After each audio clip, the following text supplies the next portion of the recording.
دي ألواح الغسيل في جرين واي. طبعا ألواح الغسيل اللي احنا كنا بنستخدمها على طول معانا بقالها كتير. ده نوع منهم اللي هو البلانك. دي ألواح الغسيل اسمها ألواح الغسيل متكاملة، ودي ليها استخدامات كتير، بتستخدم في أي حاجة وآمنة وكلها مكوناتها طبيعية، والكونتنتس بتاعتها مكتوبة هنا. تمام. طبعا العلبة مكتوبة بالروسي وهم جايبينها لنا في مصر هنا مترجمين انجلش.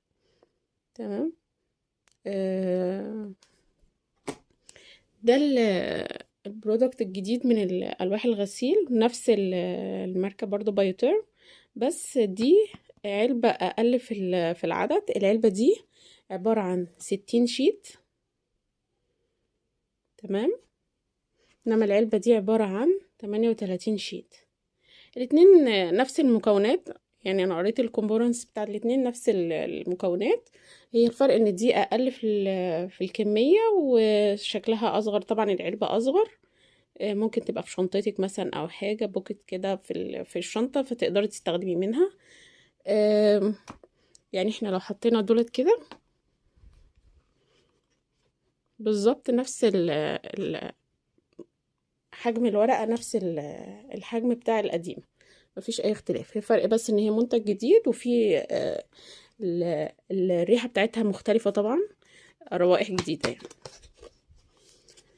ده شكل العلبة لما بنفتحها، يبقى فيها كده رفين من الألواح الغسيل، بيجي معاها الماسك دوت علشان نقدر نطلع بيه من غير مثلا لو ايدينا مبلولة او حاجة ما نبلش اللوح، لان هو طبعا احنا عارفين ان هو بيدوب بمجرد ما يجي عليه نقطة الماء.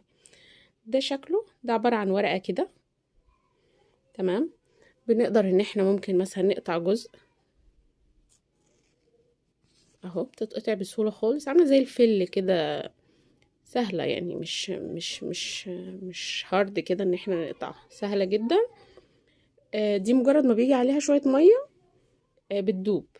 دي ممكن مثلا لو انت بره البيت تاخدي حتة قد كده اهو، يعني اقل من عقلة الصباع، وتغسلي ايدك بشوية المية زي الفل. طول ما ايدك ناشفة هي مش هتدوب. مجرد ما ايدك يجي عليها نقطة مية هتبصي تلاقيها رغت كده وعملت رغوة خفيفة ولطيفة يعني، وامنة على البشرة الحساسة، مفيش اي مشكلة منها. في منها 3 انواع هوريكم اشكالهم. دي المتكاملة، وفي النوع التاني اللي هو البينك، دي بتبقى للملابس الداخلية. والنوع التالت اللي هو بيبقى علبته اورنج كده، دوت بيبقى الناني للأطفال، اللي هي من غير ريحة خالص، عشان الأطفال ما يبقاش عندهم حساسية مثلا أو أي حاجة. بس ألواح الغسيل دي رهيبة جدا في الاستخدامات بتاعتها، أكيد يعني الناس اللي جربتها عارفة. ريحتها لطيفة، مش نفاذة، مش مؤذية يعني، في نفس الوقت حلوة، يعني ريحة النظافة كده يا جماعة، عارفين. حلوة قوي للبقع في الملابس. ممكن تستخدميها للغسيل الملابس، بتحطي الغسيل في الغسالة. هو عامل لك هنا في الظهر بتاع العلب طريقة الاستخدام. ممكن يا اما بتحطي الغسيل في الغسالة وتحطي بعد كده الورقة عليهم وتغسلي، او لو الغسالة من فوق بتحطي الورقة وبعدين تحطي الغسيل، او لو غسيل يدوي. يعني هو عامل لك كل الاستخدامات بتاعتها. ده غير بقى ان احنا ممكن بس تبقى واحده في شنطتك كده، اللي هو صابونه معاكي في اي حته، مش واخده اي مكان، وتسعفك في اي موقف مش لطيف بره البيت مثلا. اي حاجه بقعه مثلا، حاجه وقعت على الهدوم، ففي السريع كده تروحي منضفاها. حاجه وقعت، ايديكي عايزه تغسليها قبل الاكل في اي مطعم مثلا، ايا كان.